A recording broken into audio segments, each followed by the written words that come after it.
بسم الله الرحمن الرحيم الحمد لله والصلاة والسلام على رسول الله أما بعد. كنا قد وصلنا إلى الجزء الخامس من شرح الأصول الثلاثة، الجزء الخامس والأخير وهو الخاتمة. قال المؤلف رحمه الله: والناس إذا ماتوا يبعثون، والدليل قوله تعالى: منها خلقناكم وفيها نعيدكم ومنها نخرجكم تارة أخرى، وقوله تعالى: والله أنبتكم من الأرض نباتا ثم يعيدكم فيها ويخرجكم إخراجا، وبعد البعث محاسبون ومجزيون بأعمالهم. والدليل قوله تعالى: ولله ما في السماوات وما في الأرض ليجزي الذين أساءوا بما عملوا ويجزي الذين أحسنوا بالحسنى. قال الشارح: جميع الناس ذائقوا الموت لا محالة، ومبعوثون ليوم عظيم وهو يوم القيامة، ومن ثم محاسبون ومجزيون كل حسب عمله.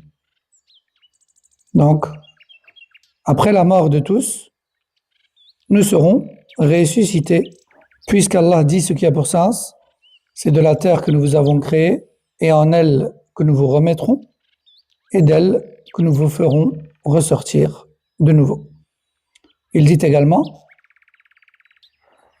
Allah vous a fait surgir de la terre telles des plantes, c'est-à-dire à partir de terre, puis il vous remettra dans la terre et vous en refera sortir de nouveau. Et après cette mort et cette résurrection, nous serons jugés et rétribués pour nos faits et gestes. Puisqu'Allah dit ce qui a pour sens: c'est à Allah seul qu'appartient ce qu'il y a dans les cieux et dans la terre, tout cela ayant pour but à la fin de rétribuer les malfrats en fonction de ce qu'ils ont commis et les bienfaisants de la meilleure des manières. Cela signifie que nul n'échappera à la mort, ni au jour de la résurrection, ni au jugement et à la rétribution.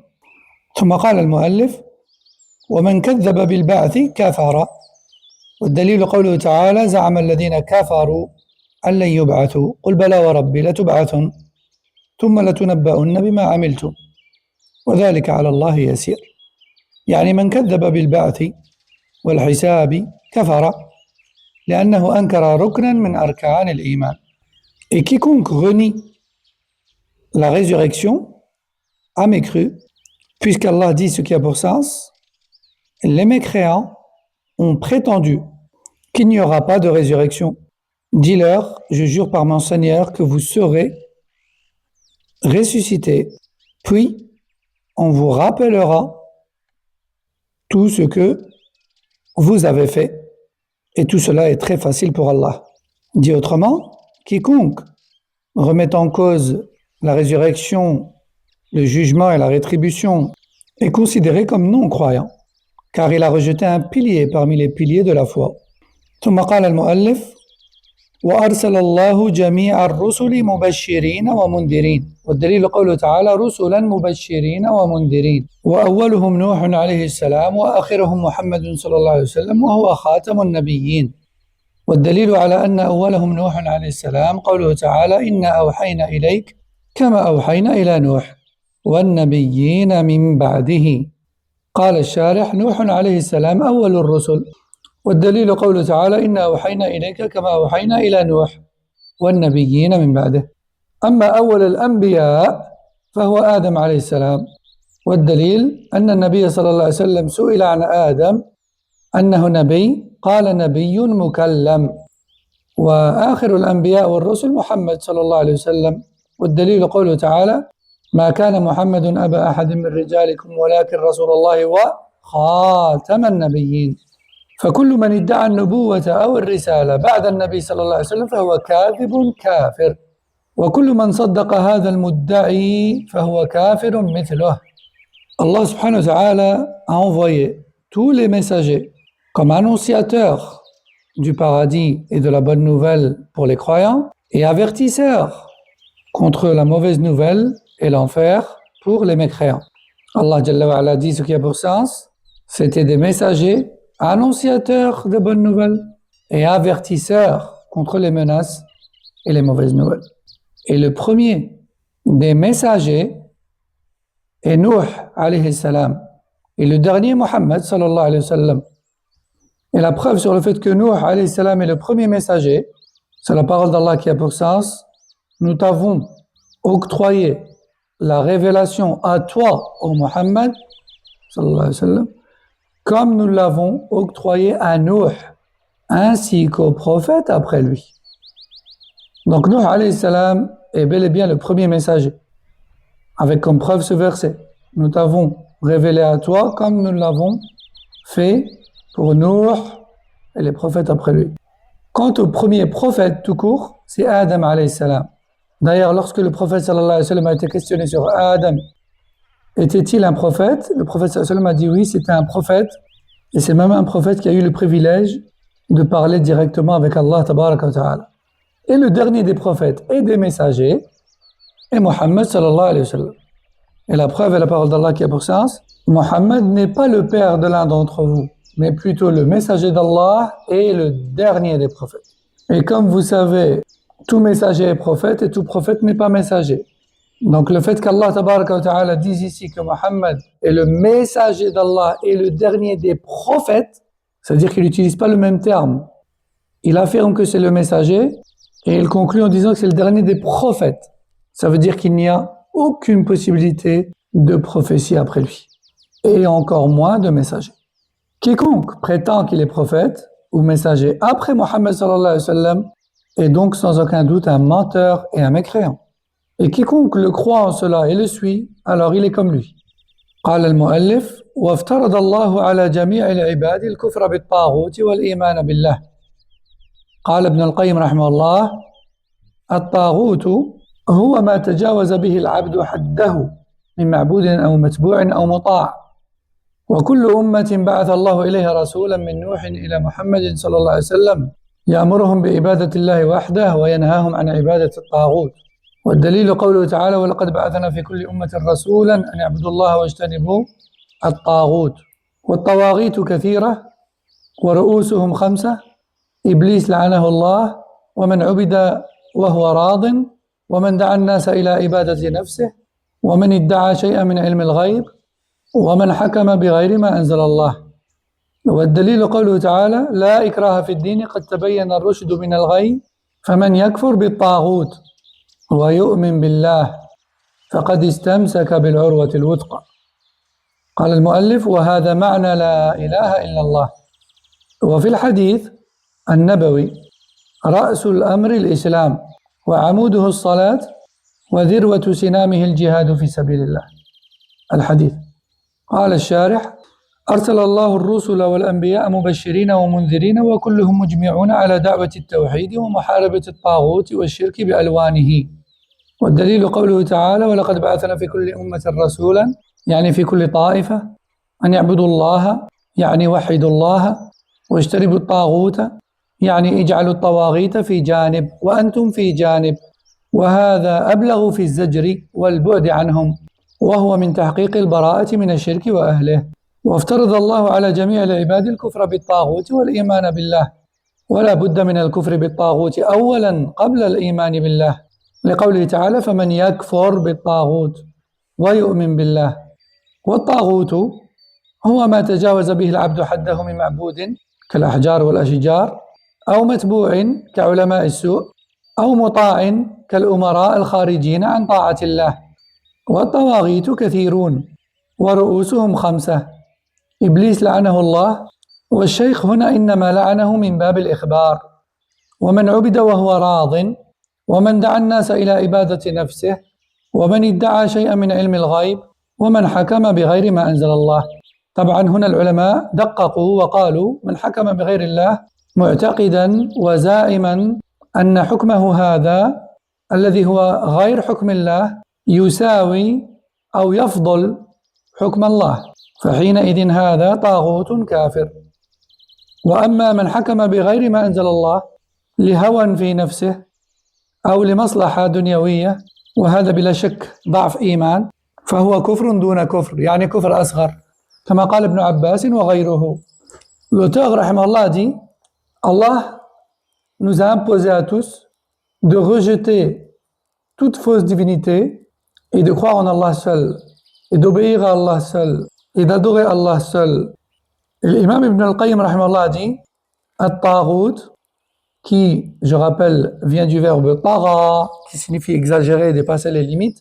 Ibn al-Qayyim dit At-Taghut, c'est tout ce par quoi, ou bien toute personne qui dépasse la limite d'Allah en se faisant adorer, ou adorer à la place d'Allah, ou suivi à la place de l'ordre d'Allah, ou obéi à la place d'Allah.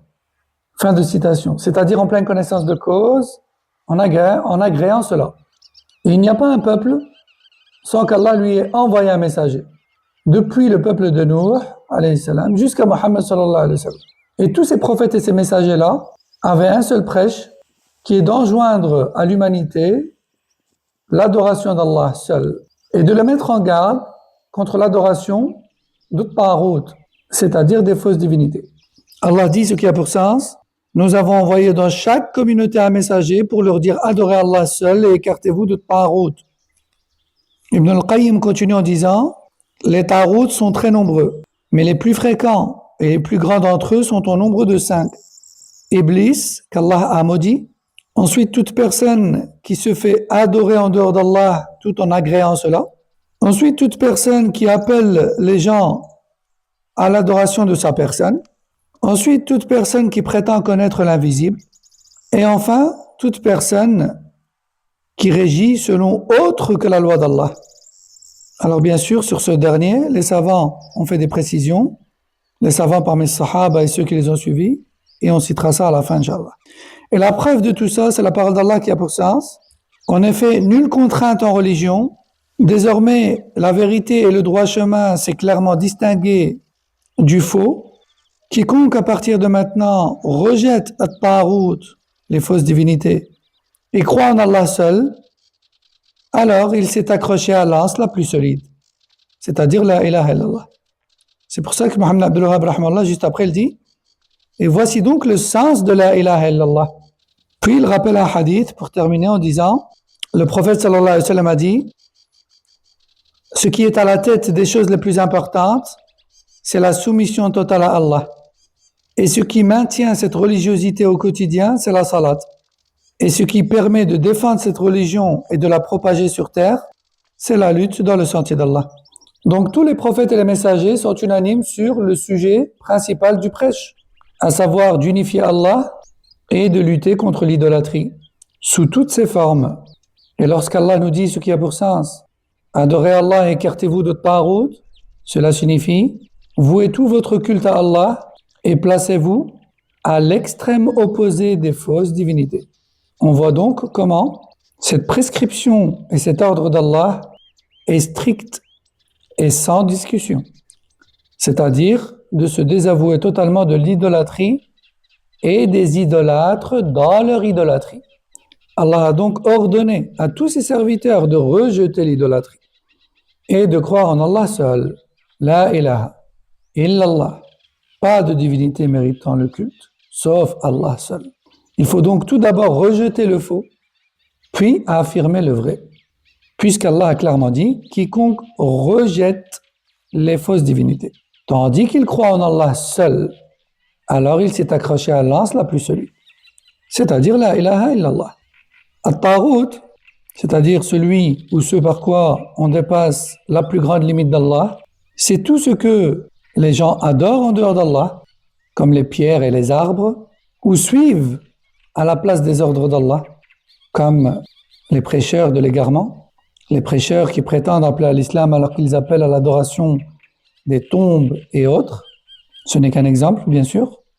Il y en a d'autres. Ou encore ceux qui sont obéis dans la contradiction claire des ordres d'Allah, comme les gouverneurs non musulmans. Et donc, je précise bien ici ce que les savants de la communauté, à commencer par les Sahaba et ceux qui les ont suivis, ont dit. On appelle Taghut que les gouverneurs non musulmans. Ceux qui régissent par autre que la loi d'Allah en considérant que leurs lois humaines sont au même niveau ou meilleures que la loi d'Allah. Ceux-là sont théoriquement non musulmans et ce sont des tawarites. Quant aux gouverneurs qui régissent selon les lois humaines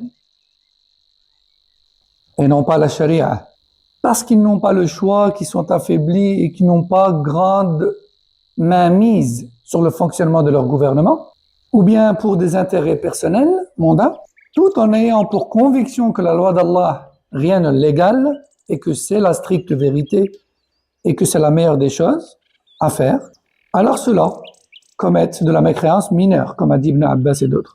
Mais ce ne sont pas des mécréants, et donc pas des tawarites.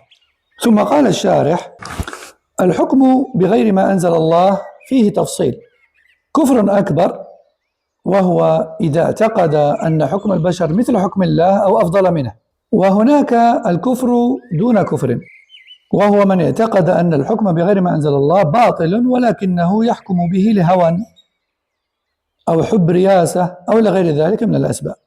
Donc ici, الشارح, le commentateur du livre, a tout simplement cité ce que j'ai précisé juste avant, à savoir la mécréance mineure ou majeure.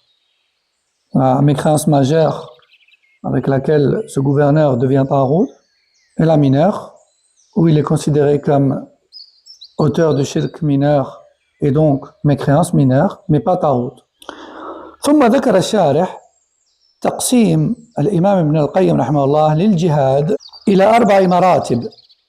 جهاد النفس يكون بالعلم والعمل والدعوة في سبيل الله والصبر، وجهاد الشيطان يكون بترك الشبهات شرك وبدعة وشهوات وكبائر وصغائر، وجهاد الكفار والمنافقين يكون بالقلب واللسان والمال والنفس، وجهاد أرباب الظلم والبدع والمنكرات، وهذا يكون باليد واللسان والقلب. Donc ensuite, il faut savoir aussi qu'Ibn al-Qayyim rahimahullah a catégorisé la lutte dans le sentier d'Allah en 4 points. Tout d'abord, on a la lutte dans le sentier d'Allah à travers l'éducation de notre âme, à savoir par l'apprentissage de ce qu'Allah veut de nous, son application, l'invitation de notre entourage à cela et la patience. Ensuite, on a la lutte dans le sentier d'Allah dans l'affrontement de Shaitan. Comment? En délaissant les ambiguïtés religieuses ainsi que les désirs malsains de l'âme. Les ambiguïtés religieuses comme le polythéisme et les innovations, et les désirs malsains de l'âme, comme les grands et les petits péchés. Ensuite, nous avons la lutte dans le sentier d'Allah, dans l'affrontement des kuffars et des hypocrites. Et ça, pour tout musulman, c'est possible dans le cœur, en rejetant ce qu'ils ont parmi ce qu'Allah déteste. Et puis ensuite, le reste est réservé à ceux qui en ont l'autorité et l'habilité, à savoir le fait de blâmer leur mécréance et leur égarement par la parole et l'intervention. Mais ça, c'est réservé aux gouverneurs et aux armées officielles et non pas au commun des gens. Ensuite, nous avons la lutte dans le sentier d'Allah, dans l'affrontement des injustes, des innovateurs et des péchés propagés. Et ça aussi, c'est réservé aux autorités et non pas au commun des gens, que ce soit face aux membres du foyer de la part de celui qui détient l'autorité de ce foyer, ou bien à grande échelle dans un pays, ce sont donc l'État et les forces de l'ordre à qui il délègue ce pouvoir. Ce pouvoir qui est d'intervenir directement sur le mal, physiquement, verbalement. Quant au cœur, eh bien encore une fois, c'est accessible à tout musulman, à savoir de rejeter et de détester le mal. ثم قال الشارح يجب على كل عاقل أن يتأمل هذا المتن العظيم ويعتني به اعتناء خاصا جدا لما تضمنه من أصول عظام يحتاج إليها كل إنسان في قبره. Conclusion finale de ce livre, Cheikh Sarhan, hafidahullah, jazakallah khair, nous dit, il faut que toute personne douée de raison médite sur ce livre et lui accorde son importance car il contient des fondements religieux très importants, desquels tout être humain aura fortement besoin dans sa tombe. هذا والله أعلم وصلى الله وسلم على محمد وعلى آله وصحبه أجمعين.